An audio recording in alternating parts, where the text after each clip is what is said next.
नमस्कार, दीप the knowledge world में आप सब लोगों का स्वागत। आज है 5 सितंबर यानी शिक्षक दिवस। शिक्षक दिवस के उपलक्ष्य पर मैं अपने सभी स्टूडेंट्स को शिक्षक दिवस की बहुत बहुत शुभकामनाएं देता हूं। और यकीन मानिए, जितना आपको इस विद्यालय की याद आ रही है उतनी ही हमें भी स्टूडेंट्स की याद आ रही है। और आज का ये दिन बिना स्टूडेंट्स के कितना सुना है हमें जानते हैं, लेकिन इसी सुनेपन को दूर करने के लिए मैं आपके लिए लेकर आया ऑनलाइन क्लासेस।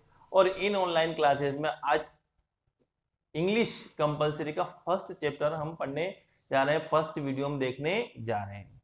तो इंग्लिश कंपलसरी का जो पेपर आता है उस पेपर में कुछ क्वेश्चन पेपर में पहला जो क्वेश्चन होता है वो अनसीन पैसेज का होता है।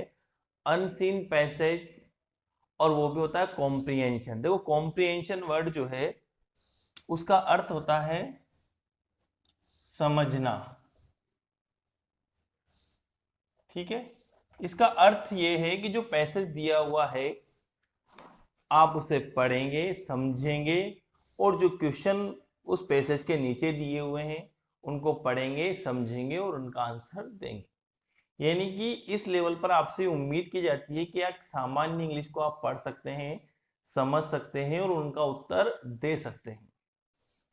देखिए, पहला ही क्वेश्चन होता है और एक अच्छा खासा वेटेज इस क्वेश्चन का होता है, इस अनसीन पैसेज का होता है। तो इसके क्वेश्चंस का आंसर हम कैसे दें, किस प्रकार सटीक आंसर दें? तो सबसे पहले तो सटीक आंसर कैसे देना है, जैसा कि यहाँ लिखा हुआ है, अगर हमें ये आता है तो फिर परेशानी की आवश्यकता ही नहीं है, हम सटीक आंसर आसानी से दे सकते हैं। यानी हमें इंग्लिश को पढ़ना आता है, उसको समझना आता है, तो फिर ये हमारे लिए कोई बड़ा इशू है ही नहीं, है ना। तो सबसे पहले तो हम प्रयास ये करें, जो लॉन्ग टर्म वाली बात करूं मैं, कि हम इंग्लिश को पढ़ना सीख लें। और पढ़ना कहाँ से सीखें? जो चैप्टर्स हमारी बुक में हैं उन चैप्टर्स के प्रयास करें रीडिंग करने का, उनको समझने का। अगर हम ऐसा कर पाते हैं तो निश्चित ही ये कॉम्प्रिहेंशन वाला पार्ट हमारा बिल्कुल अच्छा जाएगा। लेकिन फिर भी बात करते हैं कि बहुत सारी चीजें समझ में नहीं आ पाती, कुछ वर्ड्स ऐसे होते हैं, कुछ क्वेश्चन ऐसे होते हैं जो समझ में नहीं आ पाते हैं। तो हम बात करते हैं कि आप क्वेश्चन देख करके उसके आंसर का सटीक अनुमान कैसे लगा सकते हैं, है ना। तो सबसे इंपॉर्टेंट चीज है कि अब तक बहुत सारे हिंदी भाषी क्षेत्रों में विशेष तौर से ये एक परंपरा है, ये लोगों में रूमर है कि अनसीन पैसेज के जो क्वेश्चन आंसर है उन क्वेश्चंस का आंसर कैसे दिया जाए, लाइन टू लाइन मैच करके, है ना। यानी जो लाइन क्वेश्चन में दी गई है वैसी ही लाइन पैसेज में से ढूंढ करके उसका आंसर में लिख दी जाए तो हमारा काम हो जाता है। लेकिन कई सारी बार सेकेंडरी लेवल पर ये काम बहुत सारे क्वेश्चन में चल जाता है, लेकिन हायर सेकेंडरी लेवल पर ये नहीं चल पाता है और आपके बहुत सारे क्वेश्चन इसकी वजह से गलत हो जाते हैं। और जब पहले ही क्वेश्चन में आपका टारगेट बिगड़ जाता है तो हम कहते हैं ना, श्री गणेश खराब हुआ तो सभी खराब हो गया। तो ये श्री गणेश खराब ना हो बल्कि अच्छा हो, शुभ हो, इसके लिए हमें करना क्या है, हमें क्वेश्चंस को समझना है कि क्वेश्चन पूछना क्या चाह रहा है और उसका आंसर हमें कैसे देना है।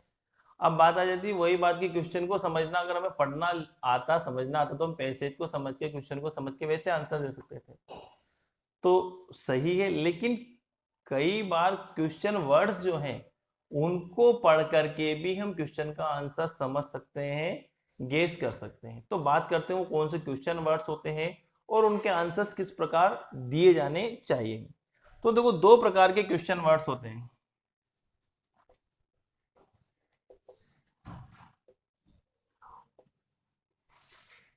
दो प्रकार के क्वेश्चन वर्ड्स होते हैं। एक तो होता है प्रॉपर क्वेश्चन वर्ड्स,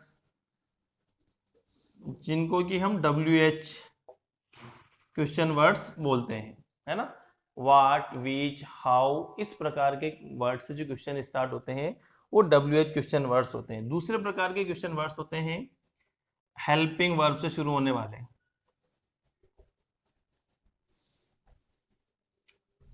है ना, जैसे is, M, are, was, were, do, does, did, और जितने भी मॉडल्स है, will, shell, can, could, may, might, should और टू, ये जितने भी मॉडल्स हैं ये सब हेल्पिंग वर्ब्स हैं।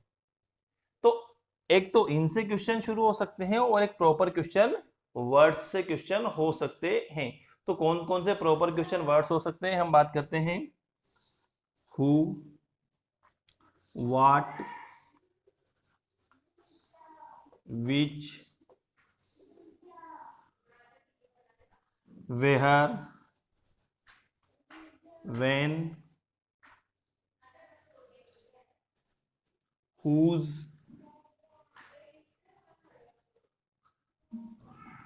है ना, हाउ।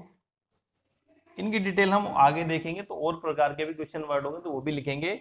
दूसरी बात करते हैं हेल्पिंग वर्ब्स। हेल्पिंग वर्ब्स कौन कौन सी हो सकती है?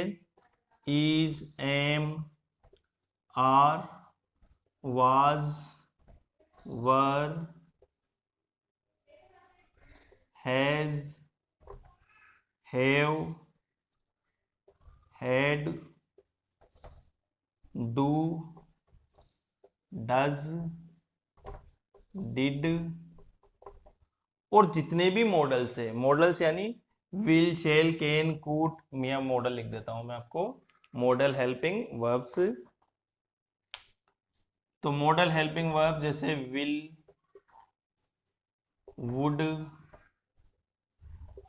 Can, could, may, might, shell, should, must, ought to, dare, need not। इस प्रकार के ये हेल्पिंग वर्ब्स होते हैं। तो सबसे पहले बात करते हैं जो क्वेश्चन हेल्पिंग वर्ब से स्टार्ट होते हैं उनका आंसर हमें कैसे दिया जाना चाहिए। तो हेल्पिंग वर्ब से जो क्वेश्चन स्टार्ट होते हैं वो सिर्फ जो स्टेटमेंट दिया होता है उस पर आपकी सहमति या असहमति पूछते हैं। हाँ या ना में उत्तर आता है, यस या नो में उनका आंसर शुरू होता है। अब आपने लाइन टू लाइन मैच की तो आप मान के चलिए ऐसे क्वेश्चन का आंसर 100% गलत होगा, क्योंकि पैसेज में ऐसा कहीं आंसर नहीं होगा कि यस और नो से शुरू हो रहा है, ये आपको बनाना पड़ेगा। जैसे एक लाइन आती है, do you think Ram is an innocent boy, है ना। फिर सुनिएगा, do you think Ram is an innocent boy. तो यहां पर आपको आंसर क्या देना, डू से शुरू हो रहा है, मैंने आपको कहा हेल्पिंग वर्ब, और ये डू से शुरू हो रहा है, यानी इसका आंसर यस या नो में आएगा। Do you think, yes I think. क्या आप सोचते हैं, क्या आप समझते हैं कि राम इनोसेंट लड़का है ना। यदि आपका आंसर यस है तो हाँ, और नो है तो नो, है ना। और सबसे इंपॉर्टेंट चीज बात यह है कि परीक्षाओं का पैटर्न बदल गया है, कॉपियां चेक करने का पैटर्न बदल गया है, और आज के दिन हम देखते हैं बच्चों के बम्पर नंबर आ रहे हैं। तो इसका कारण क्या है? कारण यही है कि जो एग्जामिनर कॉपी चेक कर रहा है वो सिर्फ आंसर ढूंढता है, गलतियां नहीं ढूंढता है। उसको उसका आंसर मिल गया, दैट्स इट, उससे बाकी चीज से मतलब नहीं है, आपने क्या लिखा उससे कोई फर्क नहीं पड़ता, है ना। तो अगर आपने आंसर लिख दिया है, अगर आपका आंसर यस से शुरू हो रहा है, तो इमेजिन कर कीजिए, मान के चलिए कि आपके उस क्वेश्चन के आंसर के पूरे नंबर आपको मिल जाएंगे। उस जो क्वेश्चन है उसको साधारण वाक्य में बदल देना है, और ये आपको पिछली क्लासेस में आप सीख चुके होंगे। तो जितने भी हेल्पिंग वर्ब से क्वेश्चन शुरू होते हैं उनके आंसर यस या नो से आएंगे। उस क्वेश्चन में जो स्टेटमेंट दिया गया है, जो उस वाक्य का अर्थ है, अगर आप उससे सहमत है, वो वाक्य सही है तो यस, और गलत है तो नो में आपको आंसर देना है। अगर आप सोचते हैं कि राम ईमानदार है, इनोसेंट है, तो यस, और नहीं समझते हैं तो नो। इस प्रकार से इनका आंसर शुरू होगा। अगर आप इस प्रकार से आंसर देते हैं और उसी क्वेश्चन को वापस रिपीट कर देते हैं, मैं आपको एक क्वेश्चन लिख के बताता हूँ, एक दो क्वेश्चन, आपको कैसे रिपीट करना है वो भी थोड़ा सा समझ लें, क्योंकि नकल में भी थोड़ी सी अकल की आवश्यकता पड़ जाती है। क्वेश्चन आ गया, do you think Ram is an innocent boy, है ना। अब आपको लग रहा है इसका आंसर यस में देना है, तो कैसे देंगे? यस यहां कोमा, या फिर नो में देना है तो नो फिर कोमा, ये ध्यान रखिए। अब यहाँ यू, यू यानी तुमसे पूछा गया, तो तुम अपने लिए यू का प्रयोग नहीं करेंगे, कोई भी अपने आप के लिए यू का प्रयोग नहीं करता, किसका प्रयोग करता? आई, है ना। अगर यू से है तो हम किसका प्रयोग करेंगे? आई का, है ना। आई, और यहां पर भी हम आई लिख देंगे। यस आई थिंक, और पूरा statement as it is repeat कर देंगे जैसा है लिखा हुआ है ना। ध्यान रखिएगा, अगर यहां पर डिड से शुरू होता तो हमें इस थिंक की जगह क्या लिखना पड़ता? थॉट। क्यों? क्योंकि ये वर्ब की सेकंड फॉर्म है, तो यहां भी वर्ब की सेकंड फॉर्म आनी अनिवार्य है। ये हेल्पिंग वर्ब थी, हमने इसको हटा दिया। लेकिन नो वाले क्वेश्चन में हमें हेल्पिंग वर्ब की वापस आवश्यकता पड़ेगी। आई के बाद डू नॉट थिंक, है ना। अगर डिड है तो डिड नॉट थिंक, क्योंकि डिड एज इट इज आ गया, इसलिए इसको चेंज करने की आवश्यकता नहीं पड़ेगी, और वाक्य को आप वापस एज इट इज रिपीट कर देंगे। जितने भी 24 प्रकार की हेल्पिंग वर्ब है, उनसे अगर क्वेश्चन स्टार्ट होता है तो आपको सभी का आंसर सेम इसी प्रकार से देना है। अब बात करते हैं जो प्रॉपर क्वेश्चन वर्ड्स हैं, WH वर्ड्स। अगर उनसे क्वेश्चन स्टार्ट होता है तो उनका आंसर हमें किस प्रकार से देना है, ये हमें समझने वाली बात है कि किस प्रकार से हम उनका आंसर देंगे। तो सबसे पहले बात करते हैं जिनका आंसर कोई नाउन होगा। हु, whom, whose, कोई व्यक्ति, और वो भी नाउन, इनका आंसर होगा। नाउन यानी हम पहले भी समझ चुके हैं संज्ञा, तो कोई संज्ञा ही इनका आंसर हो सकती है। कोई नाम किसी व्यक्ति का, वही इनका आंसर हो सकता है। लेकिन तीनों के आंसर में अंतर है। हु का आंसर क्या होगा? Subject,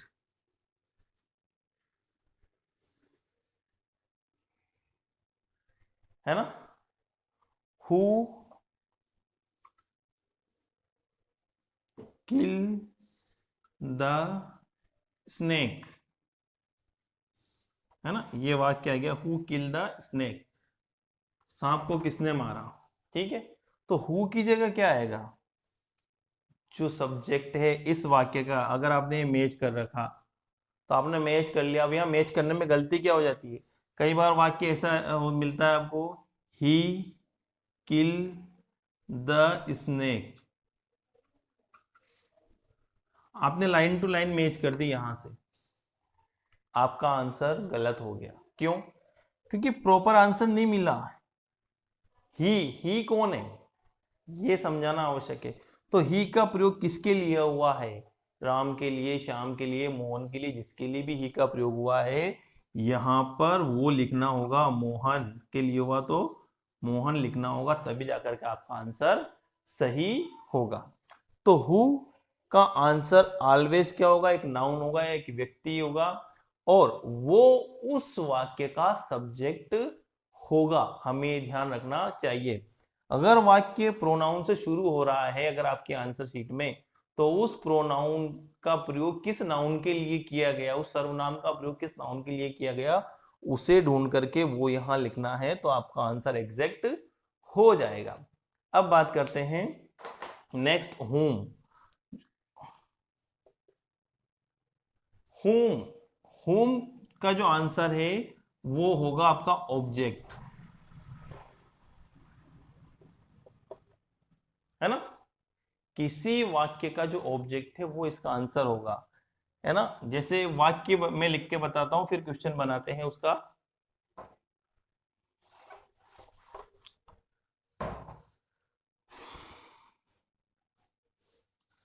I gave the book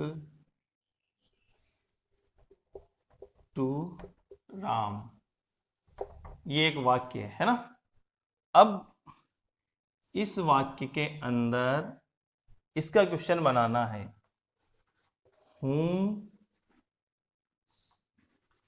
you gave, whom did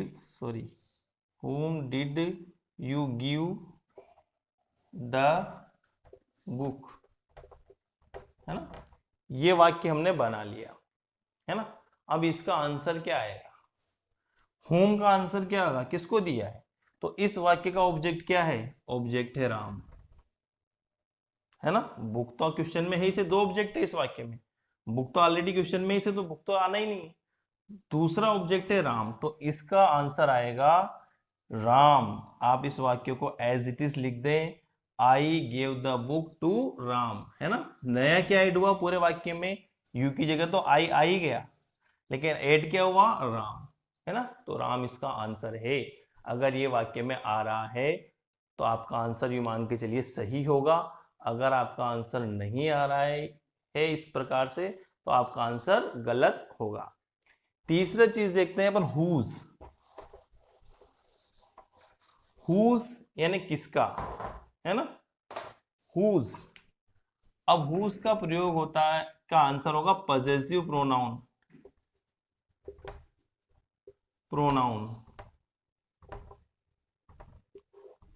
possessive संबंधवाचक, नाउन, संबंधवाचक नाउन, जो संबंध बताए किसी वस्तु से, वो इसका आंसर होगा, है ना। अब यहां पर भी आपको लाइन टू लाइन मैच करने में समस्या आ जाएगी।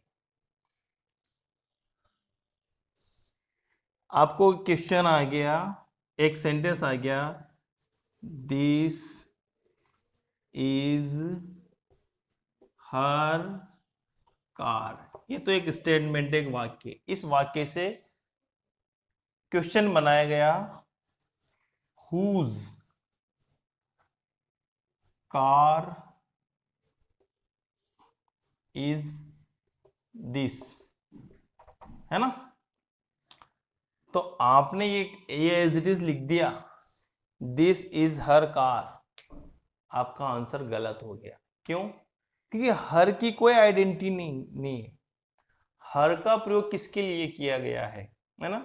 हर का प्रयोग किया गया है किसी भी लड़की के लिए, मान लिया जाए हर का प्रयोग राधा के लिए किया गया है ना। तो राधा लिखकर आपको एपोस्ट्रोफी एस लगाना होगा, राधा की, तभी तो संबंध बनेगा, राधा की कार, राधा की वॉच, है ना। तो एपोस्ट्रोफी एस लगा करके हम आंसर लिखेंगे। अगर वहां पर पजेसिव प्रोनाउन दिया गया है सेंटेंस में, यानी संबंधवाचक सर्वनाम, तो उस सर्वनाम के स्थान पर हम क्या लगाएंगे, संज्ञा लगाएंगे। वो सर्वनाम का प्रयोग किस संज्ञा के लिए हुआ है। तो इनका आंसर जो होता है, हुज का आंसर इसी प्रकार दिया जाएगा, थर्ड पर्सन जो भी है उसके साथ एपोस्ट्रोफी एस लगा करके आंसर में लिखना है, तभी इसका आंसर कंप्लीट हो पाएगा, है ना। अगर हमने इस प्रकार से आंसर लिख दिया तो ये मान के चलिए कि आपके आंसर के पूरे नंबर आपको मिल जाएंगे।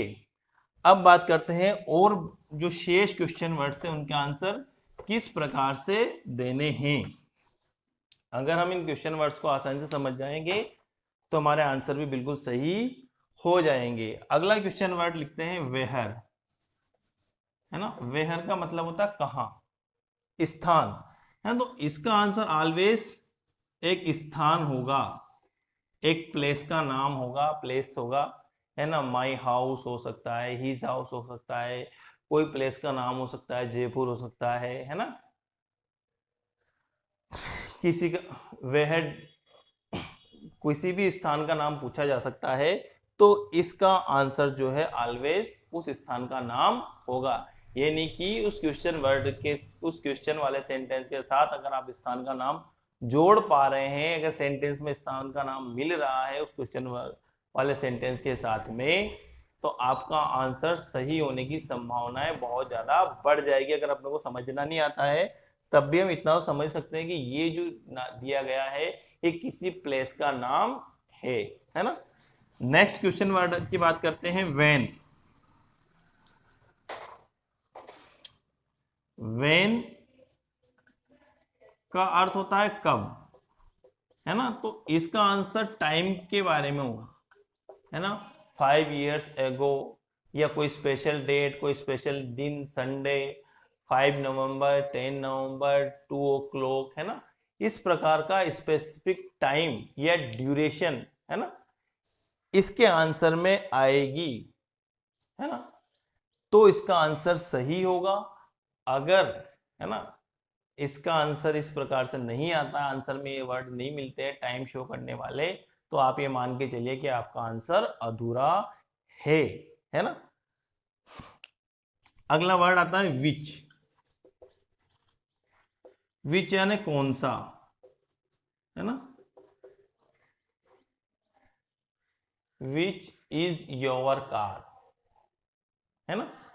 तो चॉइस होती है यहां पर, है ना। विच में चॉइस होती है एनिमल या किसी वस्तु की, और उसको आंसर में आपको देना होगा दैट, है ना, या दिस, है ना। The red car is mine, है ना। Which is your car, the red car is mine. Which was Ram's shirt, which was Ram's bike, which was Ram's house, है ना। The red big bungalow was Ram's bungalow, है ना।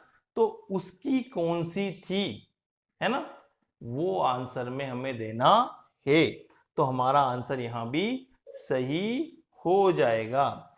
अगला क्वेश्चन वर्ड आता है Y.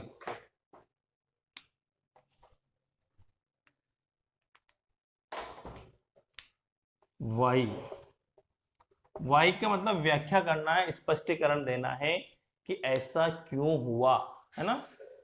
Answer Y का लगभग बिकॉज, सो दैट, इस प्रकार के क्वेश्चन से शुरू हो सकता है ना। आप सेम स्टेटमेंट है उसको रिपीट कर सकते हैं साधारण वाक्य में बना करके, उसके बाद बिकॉज लिख करके, सो दैट लिख करके, और वो आंसर है वो आप लिख सकते हैं।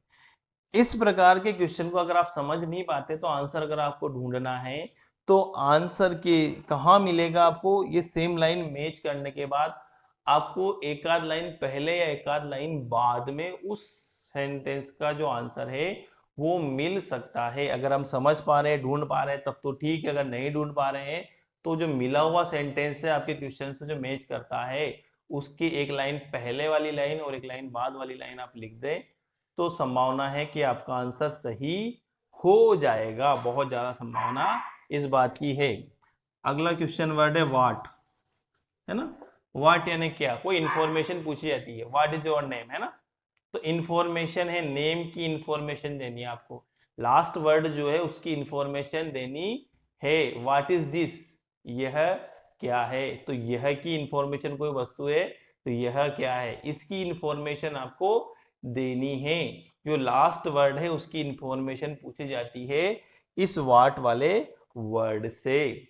अब बात करते हैं हाउ वाले वर्ड से कि उनके आंसर किस प्रकार देने हैं और हाउ और वाई में क्या अंतर है।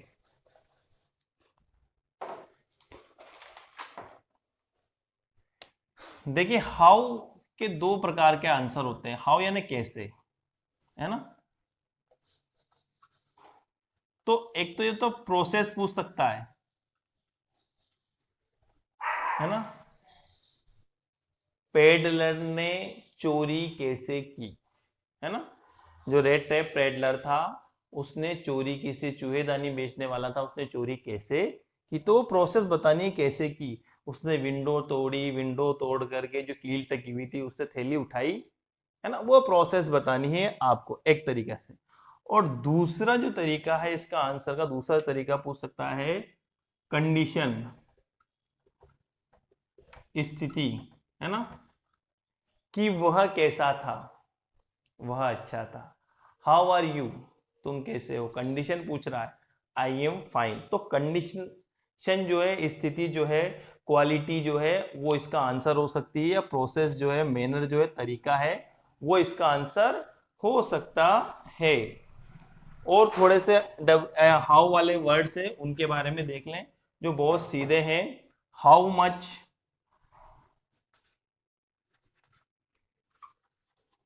हाउ मच में आंसर आएगा कोई मात्रा, है ना, या मूल्य, है ना। 1 लीटर मात्रा हो गई, मूल्य हो गया 10 रुपीज, 5 रुपीज, है ना। तो इस प्रकार का आंसर इन क्वेश्चंस का आता है हाउ मच वाले का। हाउ फार, हाउ फार में दूरी पूछी जाती, कितनी दूरी, 5 किलोमीटर, 10 किलोमीटर, 10 मीटर। तो हाउ फार में आपको आंसर देना है दूरी का। हाउ ओल्ड, हाउ ओल्ड में आपको आंसर देना है उम्र के बारे में, पुरानी नई कितनी है उसके बारे में। हाउ ओफन,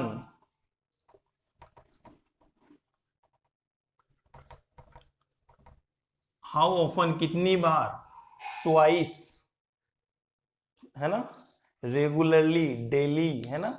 इस प्रकार के इसके आंसर होंगे, कितनी बार ये काम होता था। तो ये थे हमारे question words, unseen passage, comprehension. उम्मीद है आपको पसंद आए होंगे और आप प्रैक्टिस करके देखिएगा कॉम्प्रिहेंशन के पैसेज है, और इस ट्रिक का प्रयोग करके देखिएगा। अगर आपके आंसर सही बैठ रहे हैं तो ये मान के चलिए कि आपके लिए काफी लाभदायक है। धन्यवाद।